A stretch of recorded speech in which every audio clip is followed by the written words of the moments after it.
Welcome back नाज़रीन, मैं आपको फिर एक दफ़ा फिर आपको खुशामदीद कहता हूँ इस प्रोग्राम में जिसका नाम आजकल है और जो मैसेज टीवी की जो है पेशकश है।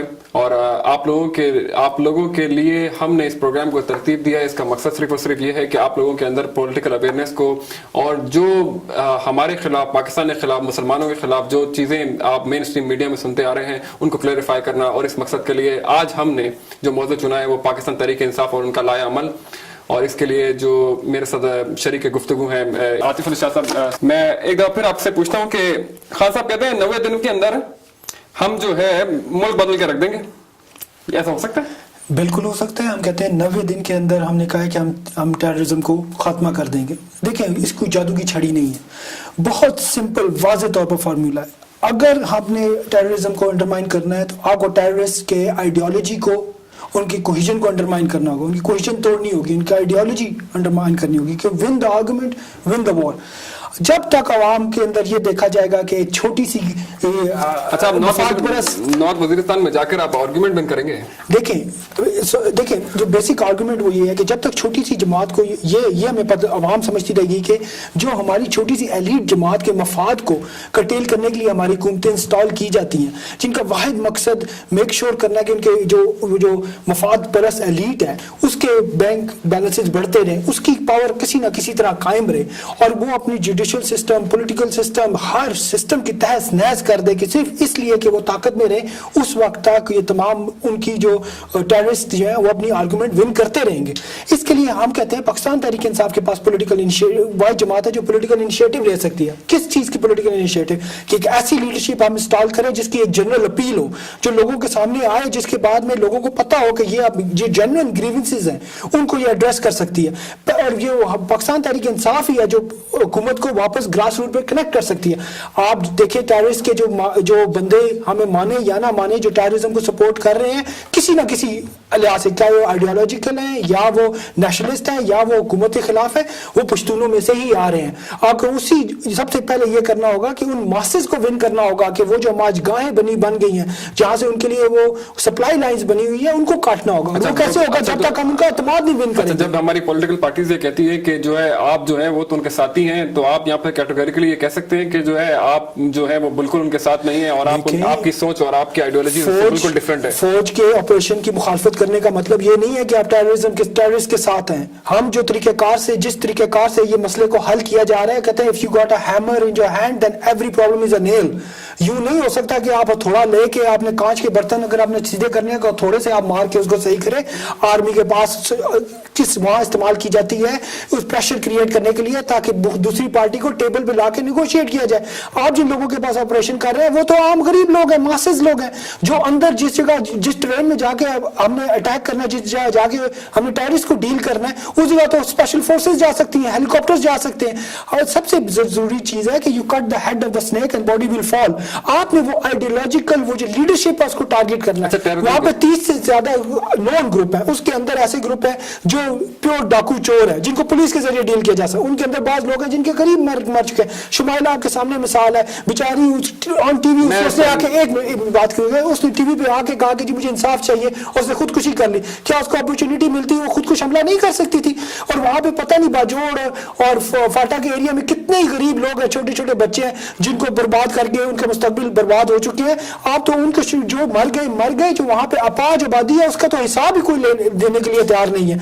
हम ये कह रहे हैं कि उस आबादी के हार्ट्स एंड माइंड्स विन करने की जरूरत है, उन लोगों को हमारे अपने साथ मिलाने की जरूरत है ताकि वो इन लोगों को बाहर निकालें। जब तक मासेज आप अपनी साइड पे नहीं रखते, ये जो एक्सट्रीमिस्ट फ्रिंज है ये हमेशा हर सोसाइटी के अंदर होता है। अब यहाँ EDL बनी हुई है, यहाँ पे आप देखिए BNP बनी हुई है, यहाँ पे मुस्लिम एक्सट्रीमिस्ट भी है, हिंदू एक्सट्रीमिस्ट। क्या वो मेन स्ट्रीम का हिस्सा है? क्या हम पूरी सोसाइटी को ब्लेम करते हैं कि EDL उनकी वजह से बने? नहीं, हम उनको कहते हैं कि जब तक जो मेन सोसाइटीज है वो इन एक्सट्रीमिस्ट को फ्रिंज पे रखती हैं। जहाँ पाकिस्तान में इन ऑपरेशन के जरिए क्या हो रहा है कि आप मेन आबादी को धकेल रहे हैं इनकी तरफ। हर नया ऑपरेशन पहले से ज्यादा टेररिस्ट क्रिएट कर रहा है और हम कह रहे हैं मेथड से हम डिसएग्री करते हैं। इसका हरगिज़ मतलब नहीं है कि हम टेररिस्ट के साथ हैं। अच्छा, और मैं अब एक बड़े अहम मसले की तरफ आता हूं कि जो हमारे मुल्क के अंदर रेमंड डेविस का जो वाकया हुआ, मैं इस बात से कतई नजर कि वो कौन है, क्या करता था, किस तरह क्या कर रहा था वहां पर, क्यों उसने वो लोग मारे। आपका स्टैंड क्या है? रेमंड डेविस के जो पूरा वाकया सिंबलाइज करता है कि हमारी कौम को कैसे बेचा जाता है, ये सिंबलाइज करता है कि क्या अथॉरिटीज पाकिस्तान के अंदर क्या क्या केसेस कि किस लेवल की उनको सॉवरेंटी, उनको आज़ादी हासिल है हमारे ममालिक के अंदर, कि दिन दिहाड़े वो कत्ल करके चले जाते हैं और उनको कोई रोकने वाला नहीं है, क्योंकि हमारी कौम के पैसे जो है रोजमर्रा की जो खाने के पैसे हैं वो बाहर से आ रहे हैं। अगर पाकिस्तान तहरीक इंसाफ यहाँ पे होगी तो हम क्यों कहते हैं रूल ऑफ लॉ के आगे कि हमारी पूरी, अगर रूल ऑफ लॉ की बात है तो रूल ऑफ लॉ के ही अंदर ये सारा केस डील अप हुआ है, यही सब अदालतों ने फैसले करे हैं। अदालत में फैसला तब हो कि चीफ प्रोसिक्यूटर के ऊपर आता है। जिस मुल्क के अंदर चीफ प्रोसिक्यूटर ही क्यों ना हो जिसने केस बनाना था, अदालत की चार दीवारी के अंदर जो तमाम उसको एविडेंस दी गई उस जज ने तो उसके मुताबिक फैसला करना था। अब दुनिया की कोई जुडिशरी लेके आ जाए, उससे FIR तो नहीं कटवा सकता जज, वो तो जाके गिरफ्तार वगैरह उसको नहीं, उसके सामने केस जो केस रखा गया उसने उसके ऊपर फैसला सुना दिया। जहां तक बात थी कि जी जो केस बना के हमने जो हुकूमत ने केस बनाया था, जो उसके क्राइम अगेंस्ट स्टेट थे, वो तो स्टेट ने गवर्नमेंट ने करने थे, वो तो पंजाब हुकूमत ने करने थे, वो तो फेडरल गवर्नमेंट ने करने थे, वो कंप्लिसिट थे सारे अमेरिका। वो तो यहाँ तक कि हमारी जो सेंट्रल गवर्नमेंट है वो तो पहले दिन ही इसको इम्यूनिटी दे के भेजने वाली थी। वो अलग बात है कि शहबाज शरीफ ने उनको रास्ता बताया, उन्होंने कहा जी पहले ना भेजे, थोड़ी देर बाद हम भेज देंगे, और जब भेजेंगे तभी दोनों भाई माशाल्लाह इतने उनको यकीन था अपने फैसले की सदाकत पे, अगली फ्लाइट लेकर रेमंड डेविस जैसे ही भागा है मुल्क से, अगली दोनों फ्लाइट लेके दोनों भाई यहाँ इंग्लैंड पहुंच गए। अच्छा, तो नहीं देखिए, आप ये बात कह रहे हैं, वो तो कहते हैं कि वो नवाज शरीफ साहब अलील थे और वो बाईपास का कुछ ऑपरेशन के सिलसिले में और कंसल्टेशन के सिलसिले में यहाँ पे लोगों ने उनको हैरेट में खाना खाते देखा है। ये तो पाकिस्तान के अंदर तो बेवकूफ बना सकते हैं लोगों को, यूके में तो बेवकूफ नहीं बना सकते। जिन हॉस्पिटल क्या हुआ पाकिस्तान में थे, कहाँ थे वो, तो इंडिया में थे उस टाइम, इंडिया में थे क्योंकि वो उस टाइम वर्ल्ड कप की कवरेज चल रही थी, उनका कॉन्ट्रैक्ट था, वो तो वहां पे थे। अगर मैं रेमंड डेविस की बात करूं, जब रेमंड डेविस का वाकया हुआ तो खान साहब कहाँ थे? खान साहब इंडिया में थे। जब ये क्योंकि परवेज रशीद साहब कहते हैं कि खान साहब ने तो 2 हफ्ते के बाद जो है इस वाकये के अंदर इस सारे उसके अंदर कदम रखा है। जब पुलिस हो पंजाब गवर्नमेंट के अंदर, जब तमाम जो सिक्योरिटी और लॉ इन्फोर्समेंट की जितनी भी एजेंसियां हैं वो फेडरल गवर्नमेंट के अंडर हो, जब जजेस जो है वो अपना काम कर रहे हो, इमरान खान का होना ना होना क्या मानी रखता है उसके अंदर? या तो इमरान खान के पास हुकूमत हो तब समझ आती है, या वो एक एग्जीक्यूटिव अथॉरिटी में बैठा हो तब समझ आती है। वो तो ना पार्लियामेंट में ना बाहर है, एक सिविलियन है। तो ना तो नवाज शरीफ के पास हुकूमत है, ना उनके पास। नवाज शरीफ साहब इस टाइम पाकिस्तान के सबसे बड़े प्रॉमिस में हुकूमत चला रहे हैं। 50% आबादी पंजाब के अंदर मौजूद है, लेकिन वो नहीं जिसको पंजाब गवर्नमेंट चला रही है, जिसने उठा के पीपल्स पार्टी को बाहर मारा है। ये तो पंजाब गवर्नमेंट है, पंजाब की सेकंड लार्जेस्ट कोalition पार्टनर है फेडरल गवर्नमेंट के। जरदारी साहब की हुकूमत को सपोर्ट इन्होंने दी हुई है। तो ये तो तमाम जिम्मेदारी इसकी नंबर 1 सब इस रेमंड डेविस वाले केस की तमाम तर जिम्मेदारी नंबर 1 आर्मी के ऊपर है, क्योंकि आर्मी ने अपनी अथॉरिटी दोबारा एक्सरसाइज की है और हमें सामने नजर आ रहा है कि जी इसके अंदर टॉप टू बॉटम शामिल। दूसरा सबसे इंपॉर्टेंट चीज फेडरल गवर्नमेंट थी जो हमें पहले दिन इम्यूनिटी देने के। नंबर 3 जो थी वो थी पंजाब गवर्नमेंट। रह जाता है नंबर 4th खिलाड़ी के, जुडिशरी ने 100 मोटो क्यों नहीं किया? भाई 100 मोटो तब करते हैं कि जब फैसला सुनाया जा रहा था उसने रेमंड डेविस को निकाल दिया गया था। अगर आज भी रेमंड डेविस को अगर वो यहाँ पे 100 मोटो लेते हैं किसी का, तो क्वेश्चन है किसके खिलाफ लें? अच्छा, अगर ये इस एक दफा फिर वो अपना सवाल दोहराता हूं कि रेमंड डेविस पर आपका क्या स्टैंड है आज? अगर रेमंड डेविस हमारे मुल्क में नहीं है, मुझे नहीं पता वो क्या करता था, मुझे नहीं पता कि वो कौन था, वो किसके मफादात का तहफ़्फ़ुज़ कर रहा था और वो वहां पर क्या कर रहा था। लेकिन ये मुझे बताएं कि अगर आप आज के दौर में अगर आप तहरीक इंसाफ कल आती है तो वो इस पर क्या स्टैंड है? हमारे पास आइडियल केस है लंदन के अंदर, वो चचनिया का जो था, वो जो रशियन एक यहाँ पे था जो चचनिया की आज़ादी के खिलाफ जो जुल्म हो रहे हैं उनके खिलाफ वो बोल रहा था। मैं नाम दिमाग में से निकल गया। जब उसको रेडियो एक्टिव डिवाइस के जरिए यहाँ लंदन में, सेंट्रल लंदन में कत्ल किया गया और रशियन वो वापस चला गया। क्या लंदन का यूके का आज तक हक नहीं है? वो मांग नहीं रहे कि उस बंदे को वापस एक्स्ट्राडाइट करके यूके की अदालतों में ट्रायल किया जाए।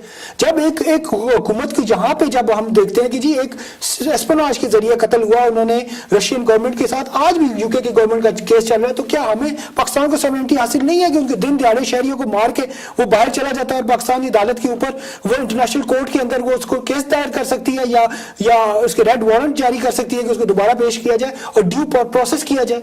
ہم تو کہتے ہیں عدالت کے نظام کے ذریعے جب شہباز شریف صاحب یہ کہتے ہیں کہ ہم نے اپنی ذمہ داری پوری کری, ہم نے کیس بالکل جاندار بنایا, ہم نے تو اس کے اوپر جو میکسیمم دفعہ بن سکتی تھی وہ ہم نے لگائی, اور 1 لاکھ روپیہ جرمانہ اور 6 مہینے کی قید, یہ میکسیمم انہوں نے جو اس کے اوپر کیا. سوال یہ پیدا ہوتا ہے جب جیل کی میں سے نکال کے لے جایا جا رہا تھا تب پنجاب گورنمنٹ کی طرف تھی, جب شیلا کا جنازہ ہو رہا تھا اس کے درمیان سب سے زیادہ پولیس کو انسٹال کیا گیا کہ اس کے جنازے کے اندر کوئی رائٹس نہ ہو, اس ٹائم پنجاب گورنمنٹ کی طرف تھی. ان کی تمام فیملی جو غائب ہو گئی ہیں اس کی جواب دہی کیوں نہیں پنجاب گورنمنٹ دے رہی؟ Punjab government federal government complacent ہے, ان کو امریکہ سے آشیباد چاہیے اپنی حکومت کے لیے. لوگ کہتے ہیں کہ جو ہے عمران خان کو عادت ہو گئی ہے کچھ الزامات لگانے کی, اس لیے وہ کبھی جو ہے وہ پہلے وہ نواز شریف صاحب کے دوست تھے, پہلے کہتے تھے نواز شریف صاحب اچھے آدمی ہیں, اب کہتے ہیں کہ بڑے برے آدمی ہیں, وہ تو ایسے ہیں, وہ تو پیسہ کھا گئے ہیں, وہ تو ملک کو شاید اس نیش پہ لے آئیں گے جہاں سے نو پوائنٹ ریٹرن کہ ہم یہاں سے واپس بھی نہیں جا سکتے. دیکھیں پاکستان تحریک انصاف کا اختلاف اور جو اس کے چیئرمین کا اختلاف کسی سے ہوگا تو نظریات کی بنیاد پہ ہوگا, اگر ہمارا اختلاف ہوگا کسی کے ساتھ تو پاکستان کے مفاد کے لیے ہوگا. ہر وہ شخص جو پاکستان کے مفاد کے خلاف ہے ہم اس کے خلاف ہیں, جو پاکستان کے مفاد میں بات کرے گا ہمارا اس کے ساتھ نیچرل الائنس ہے. ہمیں پتہ ہے نواز شریف صاحب کو 13 کروڑ اگر جاتا ہے انٹرنیشنل ریمیٹنس میں تو ہمیں تو یہ بھی پتہ ہے کہ 13 کروڑ 50 لاکھ روپے پر منتھ یہاں پہ فلیگ شپ انویسٹمنٹ کو موگج بھی آتی ہے پاکستان سے. کیا ایک طرف لینا اور دوسری طرف دینا؟ ہمیں یہ پتہ ہے کہ پاکستان کو 3 سال میں اس کے قرضے ڈبل کر دیے. نواز شریف صاحب کو تو فرق نہیں پڑا کیونکہ ان کے بچوں کی تو روٹیاں لگی ہوئی ہیں, ان کی تو رات دگنی چگنی ترقی ہو رہی ہے. مر رہا کون ہے؟ غریب مر رہا ہے. ابھی پیٹرول کی پرائسز بڑھائی ہے, نواز شریف صاحب کو تو کوئی فرق نہیں پڑے گا, فرق پڑے گا تو انڈسٹریز کو پڑے گا. سیلز ٹیکس جو ایکسپورٹ کے اوپر 17% انہوں نے واپس لے لیا ہے. یہ آپ کیسے کہہ سکتے ہیں کہ نواز شریف صاحب کا عوام کا کوئی غم ہی نہیں ہے؟ جی غم اس لیے کہ پالیسیز کے ساتھ ہوتا ہے. اگر میں آپ کو جیب سے میں 1 کروڑ روپیہ کماتا ہوں, 7 روپے میں عوام کو دے دیتا ہوں کہ جی میرا غم ہے, بڑا دل کے اندر درد رکھتا ہوں, تو یہ کون سا انصاف ہے؟ 17% انہوں نے ایکسپورٹ ڈیوٹی واپس لے لی ہے زرداری صاحب نے. نواز شریف صاحب کو تو کوئی فرق نہیں پڑا کیونکہ ان کی فیکٹریاں تو کوئی ایکسپورٹ نہیں کری. فلیٹ ٹیکس لگایا 15% انہوں نے اوپر, غریب وہ بچہ, اور لگایا کس کے اوپر ہے؟ وہ 23 لاکھ روپے بندہ جو اپنی سیلریز دیتا ہے اس کے ساتھ اس کی پے سلپ سے تو آپ کاٹ کے علیحدہ کر دیتے ہیں. آپ کی اتفاق فیکٹری کے اوپر تو کوئی ٹیکس نہیں لگا. سوال یہ ہے کہ جو عمران خان نے ان کو چیلنج کیا اور تمام لوگوں کو چیلنج کر رہے ہیں ہم کہ جی اگر آپ نے پاکستان کے ساتھ سنسیئر ہو, اگر آپ پاکستان کے ساتھ چلنا چاہتے ہو تو اپنے اثاثے ڈکلیئر کر دو. عمران خان نے چیلنج کیا میں اپنے تمام اثاثے پاکستان کو ٹیکس میں دے دوں گا, صرف آپ ڈکلیئر کر دیں. نہیں کریں گے, کبھی بھی نہیں کریں گے. یہ ڈکلیئر کر دیں گے ان کی جو سیاست ختم ہو جاتی ہے. تو آپ کو نہیں لگتا کہ یہ جو ہے عوامی لیڈر ہیں؟ عوامی لیڈر تھا وہ جو عوام کے لیے کام کرے, عوام کے لیے, عوام کے مسائل کا.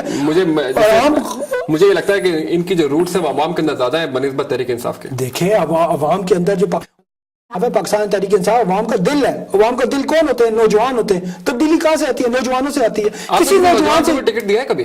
جی اب آپ ہمیں الیکشن میں آنے دیں. آپ دیکھیں کہ سب سے ہو سکتا ہے بھٹو کے پاس سب سے ینگسٹ ترین ہماری پارلیمنٹ ہو, پاکستان تحریک انصاف ٹکٹ دے گی. کیوں نہیں دے گی پاکستان؟ اس میں وہی امیدوار نہیں ہوں گے جو تم نے الیکشن میں جنہوں نے. ہمارا امیدوار وہی ہو یا نہ ہو, لیکن ایک بات کی گارنٹی ہو, اگر آپ نہیں ہوگا وہ نظریاتی ہوگا, وہ آنےسٹ ہوگا. اور جو لوگ یہ کہتے ہیں کہ جو ہے یہ بھی وہی لوگ ہیں جو پرانی شکلیں ہیں وہی واپس پلٹ کے پھر آ جائیں گی, تو وہ صحیح آپ کہتے ہیں. ان کا مسئلہ یہ ہے کہ ان کے پاس چوائس نہیں ہے. ان کے یہ آؤٹ آف ایکسپیرینس ہے جو سیاست اس ٹائم پاکستان کے اندر ہو رہی ہے. اس ٹائم پاکستان کا نوجوان جو تبدیلی چاہتا ہے ان کے خواب و خیال میں نہیں ہے. یہ تو لوگ غلام ابن غلام ہے. ایک غلام ہے وہ بہترین غلام بن سکتا ہے, آقا تو بن نہیں سکتا. آج کے جوان کو ایکسپوجر ہے, وہ سوشل میڈیا کے ذریعے دوسری عوام کو دیکھتا ہے. وہ دیکھتا ہے اس گورے کے سر کے اوپر بھی وہی نیلا آسمان ہے جو ہمارے پاکستانی کے سر کے اوپر ہے. وہ دیکھتا ہے گورے کے پاؤں کے نیچے بھی وہی زمین ہے جو خاکی زمین ہے جو میرے پاؤں کے نیچے ہے. وہ دیکھتا ہے گورے کے ہاتھ میں 2 ہاتھ ہے, ہمارے بھی 2 ہاتھ ہے. تو کیا وہ چیز ماننے ہے کہ وہ اس کا ملک ترقی کر رہا ہے اور ہمارا ملک مار کھا رہا ہے؟ بات صرف یہ ہے کہ ہمارے ملک کی جو افیم ہے وہ کرپشن ہے, وہ سفارش ہے, وہ رشوت ہے. پاکستان تحریک انصاف سمجھتی ہے کہ جب تک ہم نے یہ ایک سوشل ایکسپیریمنٹ کرنے جا رہے ہیں, ہم حکومت میں آئیں گے سب سے پہلے لا اینڈ آرڈر سے صحیح کریں گے. ہم کہتے ہیں جوڈیشل ریفارمز ہے سب سے امپورٹنٹ. پاکستان میں سب سے امپورٹنٹ چیز پولیس ریفارم ہے. جب ایسٹ انڈیا کمپنی یہاں پہ چھوڑ کے گئی ہے جو پولیس سے, اس کا واحد مقصد تھا پبلک آرڈر رکھنا. اس کا مقصد انصاف دینا نہیں تھا. اس کا واحد مقصد تھا ڈنڈے مار مار کے عوام کو اندر رکھنا کہ جو بھی پالیسی ہم لائیں میک شور کریں کہ وہ پولیس جو ہے نا کرے. محرر جو ہے وہ آج تک کچی پینسل سے کاغذ میں لکھتا ہے. اور कंप्यूटराइज दौर के अंदर हम दाखिल होने जा रहे हैं।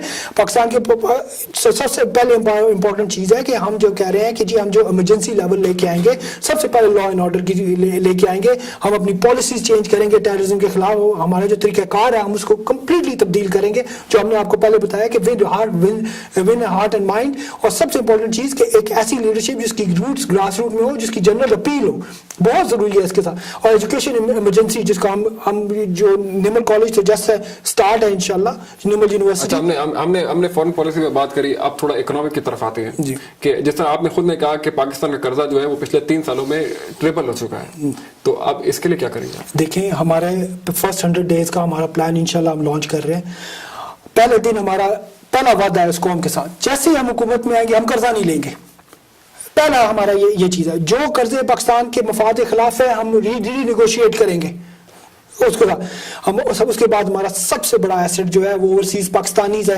आप यकीन करें, पिछले 2007 से लेके 2011 तक इंटरनेशनल फॉरेन डायरेक्ट इन्वेस्टमेंट जो है हमारी 8 अरब से कम होकर 2.5 अरब और 1 अरब के करीब रह गई है। और जो हमारी इंटरनेशनल फॉरेन रेमिटेंसेज हैं वो 2 अरब से बढ़ के इस टाइम 8 अरब है। और हम समझते हैं कि हमारा बेहतरीन सबसे बड़ा असासा जो होगा ओवरसीज पाकिस्तानी होंगे। ये गो के नाशीर साहब ने कर्ज उतारा, मुल्क सवारों के नाम के ऊपर मुल्क को लूटा, लेकिन हम इंश्योर करेंगे कि ट्रांसपेरेंसी हो कि जी वो पैसे, वो रेमिटेंस जिनके साथ कोई पॉलिटिकल एजेंडा अटैच नहीं होता, ये वाहिद लोग हैं जो सिंसियरिटी के साथ। आप मुझे बताएंगे सर्वाइव किस तरह करेंगे अगर आप जो है IMF से कर्जा नहीं लेंगे, और अगर आप जो है ये जो हमारी सिचुएशन है उस दौरान में जो आप लाया अमल कह रहे हैं, ये 100 दिन का तो नहीं है। देखिए, हमारे सालों लग जाएंगे। जो पहले 100 दिन है वो हमारे डिफाइन करेंगे कि आने वाले वक्त के अंदर हम अपनी पॉलिसी कैसे। पाकिस्तान 36वीं बड़ी इकोनॉमी है दुनिया की, लेकिन हमारे एहसास शर्मिंदगी है कि हमारे पास 174 बिलियन का GDP है, जो इससे डबल ट्रिपल हो सकता है, इतनी कैपेसिटी है। हमारा 52% जो हमारा इनकम सोर्स है वो सर्विस इंडस्ट्री है। हमारा 48% बाकी है, उसके अंदर एग्रीकल्चर है। हमारे पास 2 बहुत नायाब चीजें हैं कि हमारे पास फूड सिक्योरिटी है, हमारे पास अपनी जमीनें मौजूद है एग्रीकल्चर के अंदर कि हम उसकी प्रोड्यूस इंक्रीज कर सकते हैं। ये सिर्फ उसकी हमने जो उसकी प्रोडक्शन लेवल है वो हमने इंक्रीज करने है कि हमारे यहाँ कई लाखों एकड़ जमीन पड़ी हुई है जिसके अंदर कोई बीज नहीं बोया जाता, सिर्फ नाम से पड़ी हुई है और वो उसके अंदर प्रोडक्शन हो सकती है। सर्विस इंडस्ट्री, IT इंडस्ट्री है हमारे पास, गेमिंग इंडस्ट्री है जिसने टेक ओवर कर लिया है फिल्म इंडस्ट्री को, इतनी बड़ी गेमिंग इंडस्ट्री, और पाकिस्तान उसमें से उभरती हुई यहाँ तक इंटरनेशनल गेमिंग इंडस्ट्री के अंदर पाकिस्तान एक उभरता हुआ निशान है। मैं कहता हूँ हमारे पास पोटेंशियल है, हम 100 डेज के अंदर वो पॉलिसीज लेके आएंगे जो स्मॉल बिजनेस को सपोर्ट करेगा। बड़े बड़े कार्टेल्स हम तोड़ेंगे। सबसे बड़ा मसला यह है पाकिस्तान का कि वो बड़े बड़े कार्टेल्स जो बैठे हुए हैं, जो जिनके पास शुगर मिले हैं, जिनके पास स्टील मिले हैं, जिनके पास सर्विस इंडस्ट्री को कब्जा किया हुआ है, उनको जरूरत नहीं है कि गरीब को, आवाम को नौकरी मिले। उनका खर्चा चल रहा है। आप लोगों के पास तो कुछ नहीं है? कुछ नहीं है ना सेंस, मतलब कोई शुगर मिल? हमारे पास आवाम की ताकत है। हमें शुगर मिल या ये चीजें हमने तब लगे, यहाँ तक कि आपको बात बताऊं कि एक इंटरनेशनल जरीदे ने कहा था कि शुगर इंडस्ट्री पाकिस्तान में पॉलिटिकल इंडस्ट्री है, कि जितनी मिलें हैं वो सब के सब जो अपोजिशन में बैठे हैं, जो हुकूमत में है, उनके पास है शुगर मिल, और उसके जरिए वो आवाम के जरिए लूटते हैं, आवाम के जरिए अपने प्रेशर क्रिएट करते हैं। तो लाजिम बात है, हमने ये कार्टेल्स तोड़ने हैं, हमने बेनामी खत्म करनी है। जो लोगों के पास एसेट्स हैं उनको कंप्यूटराइज करना है। सबसे इंपॉर्टेंट चीज, हमने टैक्स कल्चर को पाकिस्तान में इंट्रोड्यूस करवाना है। ये नादरा का जो कार्ड है यही हमारा टैक्स नंबर बन जाएगा, कोई बंदा टैक्स से बच के नहीं जाएगा, और किसी ना किसी तरह से अपने रिटर्न फाइल करना पड़ेगा, जैसे यूके के अंदर है। लेकिन सिर्फ ये है कि लोगों को जब तक एतमाद लगेगा, जैसे पाकिस्तान के अंदर एक कल्चर है कि वो लाइनों में लग के सदका देते हैं लेकिन टैक्स नहीं देंगे, क्योंकि उनको पता है कि सदका जाके लोगों को जरूर लगेगा, लेकिन टैक्स खा जाएगी गवर्नमेंट। जब उनको यकीन हो जाएगा कि गवर्नमेंट उनके टैक्स के साथ इंसाफ करेगी, तो यकीन माने ये कौम टैक्स। मुझे समझ नहीं आ रहा कि चले अगर हम उसको पॉलिटिकली चेंज भी ले आए और खान साहब ऊपर आके बैठ भी जाएं और आपके चंद टीम के जो उनके लोग हैं वो भी आ जाएं, तो क्या इदारे बदल देंगे? देखिए, इदारे, चाइनीज कहावत है fish rot from the head. आपको बड़े बड़े जो मगरमच्छ है उनको काबू करना होता है, नीचे सारे ठीक हो जाते हैं। जो 2% आबादी है, 2% की करप्ट एलीट है, वो 98% को करप्ट किया हुआ है। आप किसी पुलिस वाले को पकड़ के बता दें 6,000 रुपया वो तनख्वाह लेता है, आप उसकी बेटी की शादी करवा सकते हैं, आप उसके बच्चों को 6,000 में तालीम दिलवा सकते हैं, उसको बीमार होना उसके लिए हराम है, आप उसकी नौकरी आज बढ़ाएं। क्या वजह थी पाकिस्तान में मोटरवे पुलिस जो है सबसे कम रिश्वत लेती थी, और एक वक्त था कि कोई रिश्वत नहीं लेती। क्यों? 20-25 हजार रुपया हिसाब से उनकी 25-30 हजार रुपया तनख्वाह थी, उनके मेडिकल फ्री थे। आप लोगों को जीने का मौका दें, हर कोई इज्जत से जीना चाहता है। वहां कौन है पाकिस्तान में जो جو یہ ضلالت اپنے دل میں رہے کہ اس کا بچے کو بتایا جائے تیرا باپ رشوت لیتا ہے. ہر بندہ نفرت کرتا ہے, انسانی فطرت کے خلاف ہے, لیکن ہم نے وہ ماحول کریٹ کرنا ہے جس کے اندر اس کو عزت کے ساتھ روٹی دی جائے. وہ آپ کریں گے انشاءاللہ. آپ کو لگتا ہے ہم ہی کریں گے, ہم بتا رہے ہیں, پاکستان تحریک انصاف ہی کرے گی, کوئی نہیں کر سکتا. اچھا یہ جو ابھی یہ پاکستان تحریک انصاف اور ایم کیو ایم یہ دونوں مل کے کریں گے؟ ایم کیو ایم سے ہمارا as if today I don't think ہمارا کلچر, پارٹی کا کلچر ایم کیو ایم کے کلچر کے ساتھ ملتا ہے. اتحاد نہیں ہونے والا؟ نہیں, کچھ نہیں ہوگا. ہمیں نہیں لگتا کہ جی ابھی ایز اف ٹوڈے, کل کا پتہ نہیں, سیاست ہے, سیاست میں کوئی چیز حرف آخر نہیں ہوتی, لیکن میرا نہیں خیال کہ اس میں بہت بڑا فرق ہے. ہم ایم کیو ایم کو مانتے ہیں, سینس ایم کیو ایم کو یہ ماننے کی ضرورت ہے کہ وہ اس کے واحد جماعت ہے جس کے پوسٹر لگتے ہیں تو اس میں کینڈیڈیٹ کی تصویر نہیں ہوتی, صرف الطاف حسین کی تصویر ہوتی ہے. یہ ماننے کے لیے بات ہے کہ ان کے M N A M P A unknown بندے ہیں جن کے پاس جن لوگوں کو نہیں پتا, اور یہ بات ماننے کی ہے کہ آپ ان کے جو گراس روٹ لیول رسپانس ہے, مثلا آپ کسی M N A M P A کو فون کریں وہ 25 منٹ کے اندر آپ کو وہ کال بیک لازمی کرے گا. تو یہ ان کی اچھی باتیں ماننی پڑے گی, لیکن جس بنیاد کے اوپر وہ کھڑے ہوئے ہیں جو وہ کہتے ہیں وڈیرا سسٹم کے وہ خلاف ہیں, زرداری صاحب کے ساتھ وہ بیٹھنے کو تیار ہے, وڈیروں کے ساتھ وہ تمام اتحاد کیے ہوئے. وہ یہ کہتے ہیں کہ جو ہے طاقت کے ایوانوں میں فیصلے ہو چکے ہیں, اتحاد بن چکا, اور یہ شاید اسی وجہ سے خان صاحب کی جو زبان ہے وہ تھوڑا سا چینج ہو گئی ہے.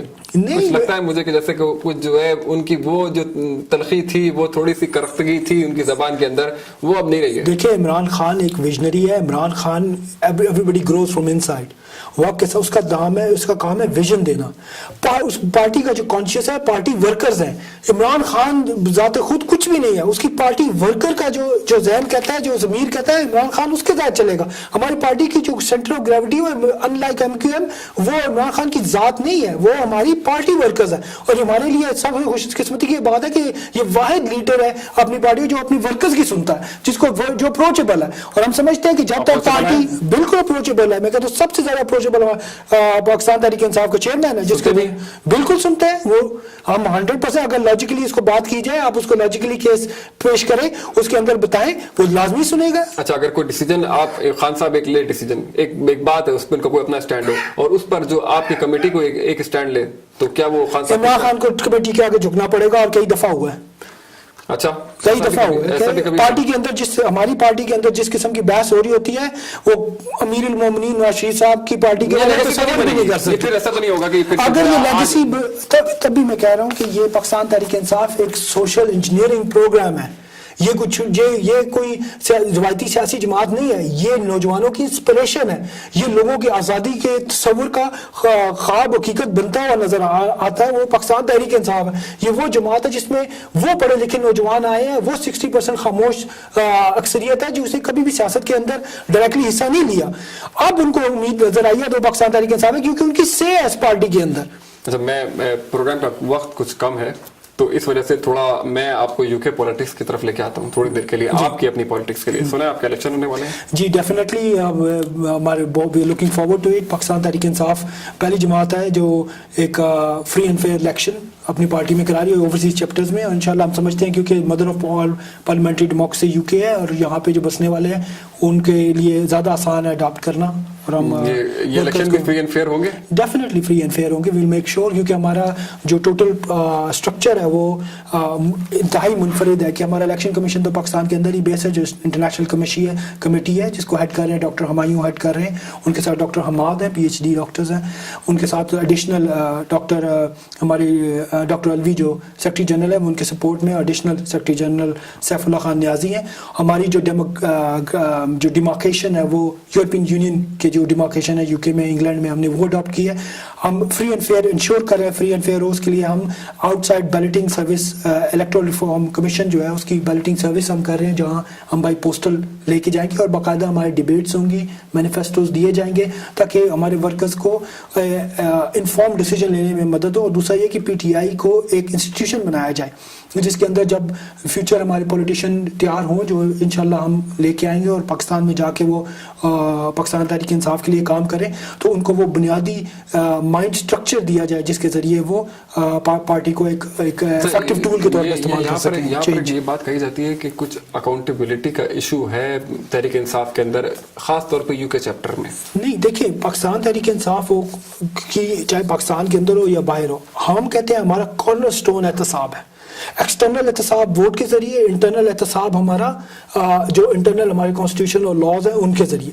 हम किसी जगह भी, हमारे जो ऑफिस बेरर हैं वो किसी जगह भी अनअकाउंटेबल नहीं रह सकते, दे विल बी आंसरेबल। और यही बुनियाद है जिसके ऊपर हम चल रहे हैं। ऑब्वियसली हर पार्टी का एक एवोल्यूशनरी पीरियड होता है, लेबर हो, अब लिब डेम हो, उसके अंदर आप देखें धड़ेबाजी। अभी आप डाउन के अंदर मुस्लिम लीग नून की धड़ेबाजी के बारे में एक बड़ा आर्टिकल छपा।